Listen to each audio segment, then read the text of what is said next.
La tierra no era gruesa, pero cuando subió el sol, los brotes se marchitaron, y como no tenían raíces, se secaron. Otros cayeron entre espinos, y cuando los espinos crecieron, sofocaron las plantitas. Otros granos cayeron en tierra buena y dieron fruto, unos 100 por uno, otros 60 y otros 30. El que tenga oídos, que oiga. Después se le acercaron sus discípulos y le preguntaron: ¿por qué les hablas en parábolas? Él les respondió: a ustedes se les ha concedido conocer los misterios del reino de los cielos, pero a ellos no. Al que tiene se le dará más y nadará en la abundancia, pero al que tiene poco, aún ese poco se le quitará. Por eso les hablo en parábolas, porque viendo no ven y oyendo no oyen ni entienden. En ellos se cumple aquella profecía de Isaías que dice: oirán una y otra vez y no entenderán, mirarán y volverán a mirar, pero no verán, porque este pueblo ha endurecido su corazón, ha cerrado sus ojos y tapado sus oídos, con el fin de no ver con los ojos, ni oír con los oídos, ni comprender con el corazón, porque no quieren convertirse, ni que yo los salve. Pero dichosos ustedes, porque sus ojos ven y sus oídos oyen. Yo les aseguro que muchos profetas y muchos justos desearon ver lo que ustedes ven y no lo vieron, y oír lo que ustedes oyen y no lo oyeron. Escuchen pues lo que significa la parábola del sembrador. A todo hombre que oye la palabra del reino y no la entiende, le llega el diablo y le arrebata lo sembrado en su corazón. Esto es lo que significan los granos que cayeron a lo largo del camino. Los sembrados sobre terreno pedregoso significa al que oye la palabra y la acepta inmediatamente con alegría, pero como es inconstante, no la deja echar raíces, y apenas le viene una tribulación o una persecución por causa de la palabra, sucumbe. Lo sembrado entre los espinos representa a aquel que oye la palabra, pero las preocupaciones de la vida y la seducción de las riquezas la sofocan y queda sin fruto. En cambio, lo sembrado en tierra buena representa a quienes oyen la palabra, la entienden y dan fruto. Unos el 100 por uno, otros el 60 y otros el 30. Palabra del Señor. Siéntense, por favor, un momentito. Liguemos lo que hoy escuchamos con el trozo del Evangelio que proclamamos hace 8 días. La actitud de Jesús, una comprensión. Jesús agradece a Dios, se ha dado cuenta de algo. Los sabios, los entendidos, los autosuficientes, la soberbia humana, la arrogancia humana, no se abre a Dios, no se abre a Dios. Ya esa intención de autosuficiencia, por un lado el hombre, que es el hombre y punto, ¿no? Y en el lado religioso que él veía en su pueblo, ¿no? Esas autoridades religiosas sabias en la Biblia, sabias en teología, pero que han creado una barrera, un muro infranqueable en ellos, ¿no? Es decir, su seguridad, su certeza está ligada a lo que saben, a lo que ellos han estudiado, a lo que han aprendido, ¿no? A su equipaje, pero no lo abren a lo que están viendo y viviendo, que al final de cuentas hacia eso se dirige. Lo que ellos saben de su estudio en la Sagrada Escritura, lo que ellos saben de su sabiduría religiosa, tiene sentido solo en lo que ven en Jesús, pero no quieren. Es más, al final de cuentas le cierran las puertas a Jesús.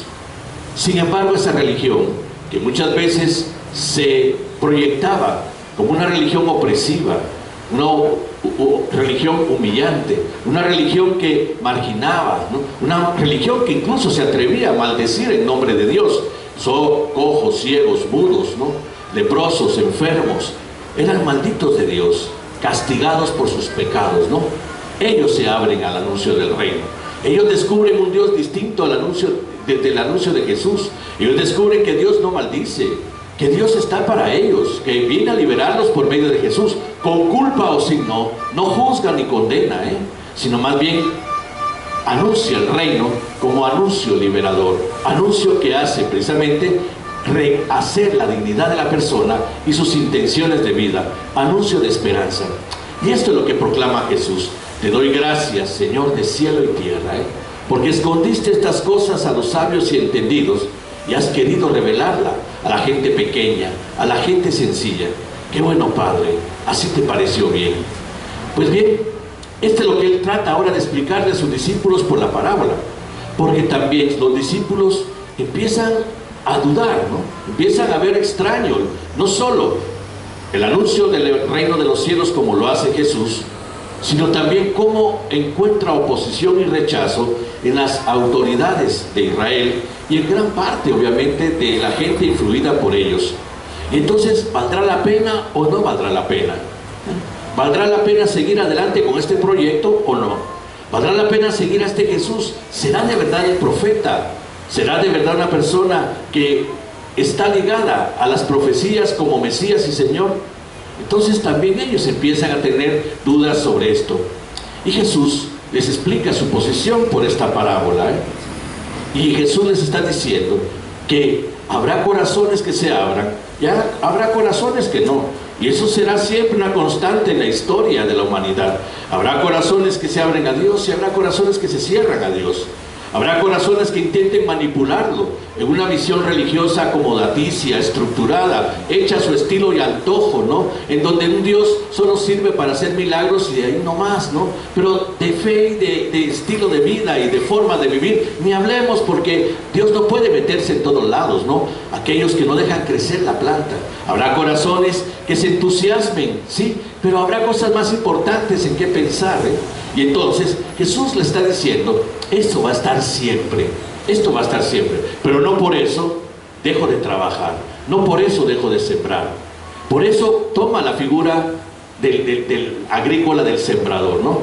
Veamos cómo Jesús está tan metido en su cultura, tan metido en su mundo, ¿no? Él es uno de los nuestros, que incluso sabe hasta de agricultura y sabe que el sembrador arriesga, siembra, pero puede ser que no crezcan las cosas, También en Israel, siendo un área desértica, las combinaciones de los terrenos y las formas en que se daban precisamente los sembrados y las condiciones climáticas muchas veces no eran favorables, pero por eso debemos de dejar de sembrar, No, hay que comer. Entonces, si fallamos esta vez, tiremos otra vez la semilla.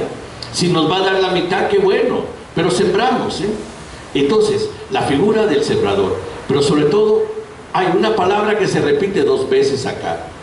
Un día salió Jesús de la casa donde se hospedaba, y después el mismo Jesús usa esta misma palabra. Una vez salió un sembrador a sembrar, salir, salir, es decir, no encerrarse. En eso oímos el eco del Papa Francisco, ¿no? Quiero una iglesia que salga, no que se encierre, y quiero una iglesia que arriesgue, y que tal vez por arriesgar comete errores, pero por encerrarse se enferme y se atrofie.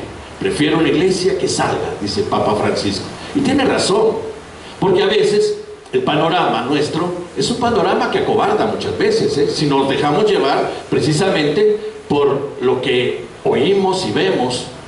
Si vamos y vemos un periódico, vemos las noticias, enfatizan tanto lo negativo, porque tristemente pasa, no se puede obviar, que a veces nos da a entender que la realidad no va a cambiar, que la situación no va a superarse, que esto no termina de ser malo, y que cada vez hay peores cosas que aparecen. Sí, y esto podría acobardarnos. Y entonces, dos formas de reaccionar. Una, replegándonos en lo religioso encerrado, Entonces sí, en la misa, en los grupos, en las asociaciones, en donde puedo yo expresar mis devociones, donde puedo expresar mi ser religioso, encerrado. Ahí puedo hablar, ahí puedo expresarme, ahí puedo ser yo, esa persona que quiero ser.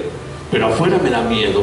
Afuera, al final de cuentas, ¿para qué? Afuera es inútil, afuera no vale la pena, Afuera me van a decir esto, afuera me van a decir lo otro, Nos acobarda, claro que nos acobarda. Y entonces preferimos una religión cómoda, que no se meta en nada, y que solo significa para mí la posibilidad de un milagrito de vez en cuando, Devociones, actitudes religiosas externas que a veces se quedan en eso. Y podríamos correr el riesgo de que aún nosotros, aún desde nuestra identidad cristiana, seamos de esos cuyo corazón no es un terreno fértil para la semilla, porque nos acomodamos, porque nos hemos puesto en una actitud, llamémosla así, de facilitar nuestra vida religiosa. ¿Y quién ha dicho que la cosa es fácil?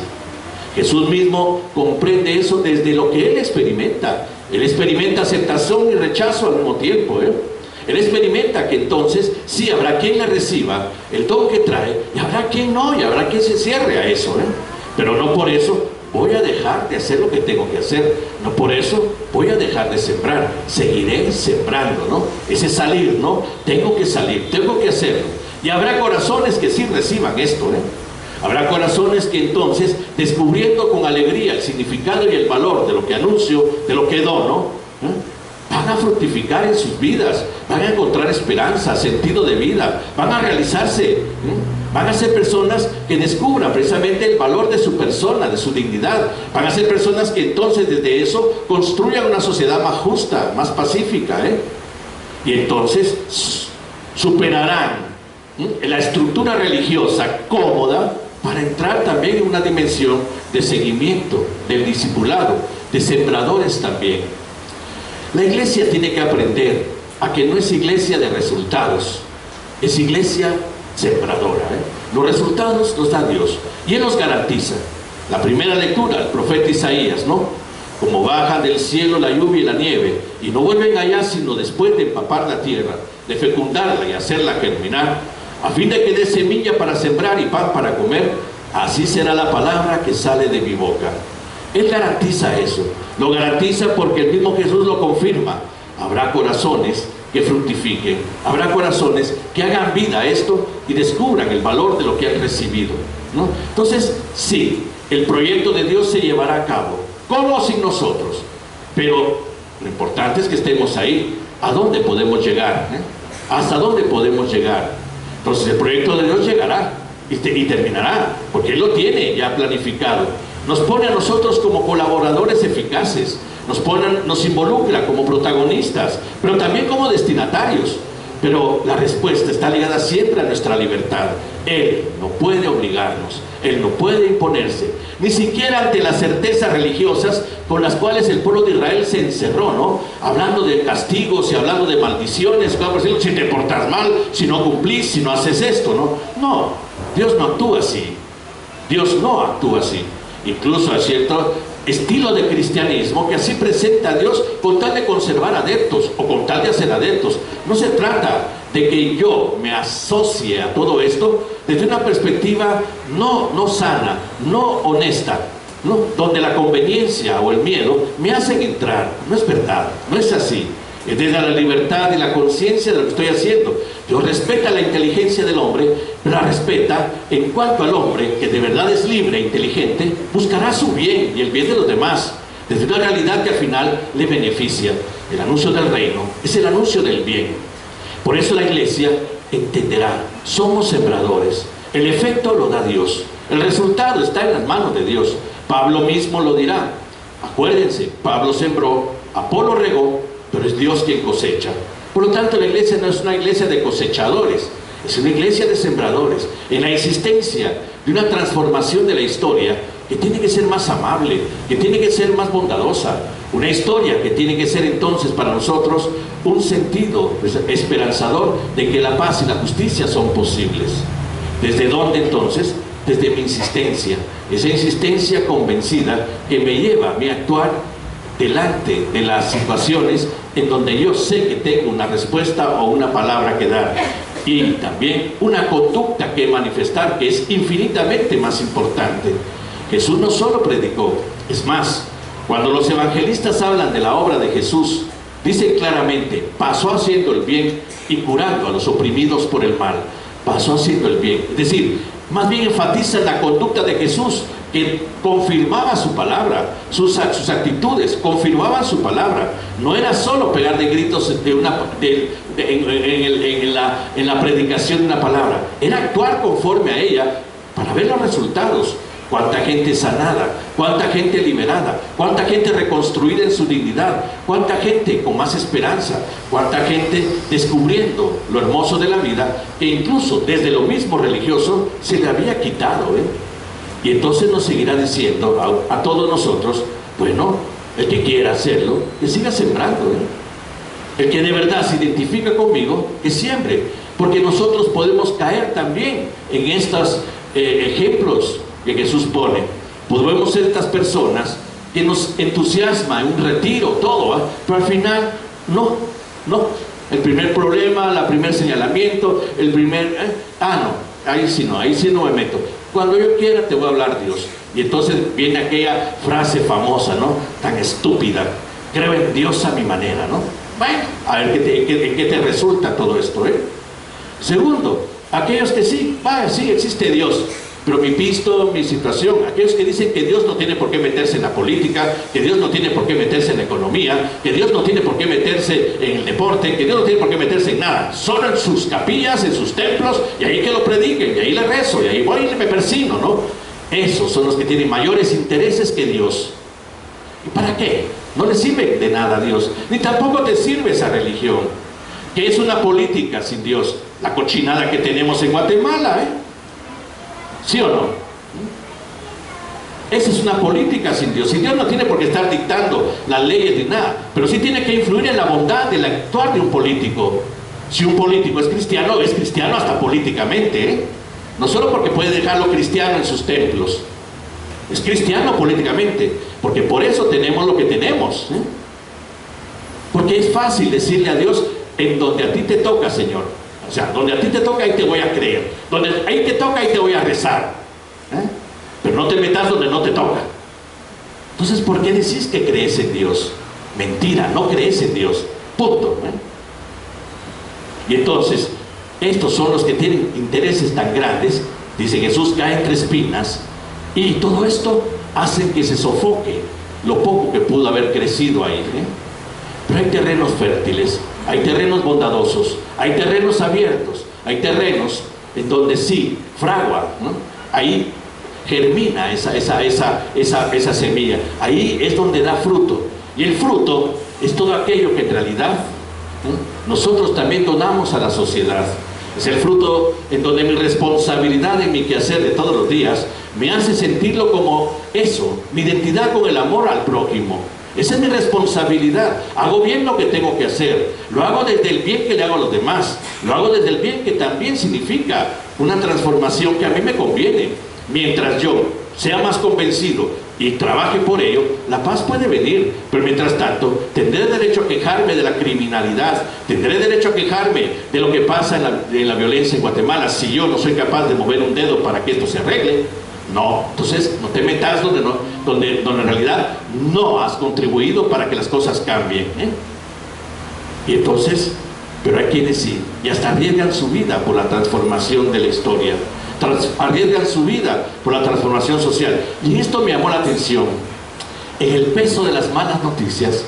Hoy me gustó muchísimo que Prensa Libre dedicara un espacio al voluntariado juvenil, y lo dedica, porque hay gente buena, hay gente que sí cree y actúa de acuerdo a lo que cree, hay gente convencida, que no es egoísta, que ni siquiera se apropia de Dios para hacerlo su propio Dios y su propia religión como le da la gana, sino que sabe que es Dios y por eso sabe hacer, y tiene el coraje de hacerlo, son valientes, y esa gente es esos voluntariados de los que habla, todos nacidos en el seno de la intención cristiana. Al menos 3 de los voluntariados que menciona ahí Prensa Libre,